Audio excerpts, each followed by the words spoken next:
Yung araw ng kalayaan na pinagdiriwang ngayon June 12 ay mahalagang gunitain.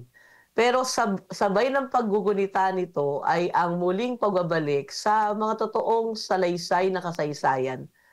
Kasi itong mga salaysay na kasaysayan na 'to ang maaring magbuo sa Pilipinas. Yun nga lang ang nakakalungkot, paano mo bubuuin ang isang bansa kung mismong kasaysayan niya ay hindi ito nagtutulak ng pagbubuo. Kaya siguro isang ano na 'to, isang, palagi nating sinasabi 'no, siguro sir 'no, dahil ako ay nagiging suki ng show niyo, parang nakadalawang taon na ipinaglalaban ko talaga na palakasin ang lokal na kasaysayan.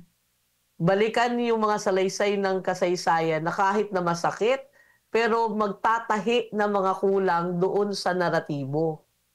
Kasi yung totoong kasaysayan ng Pilipinas ay magpapalaya hindi lamang sa ekonomiya, hindi lamang sa politikal, kundi magpapalaya ito sa diwa ng pagkabansa natin. So mahirap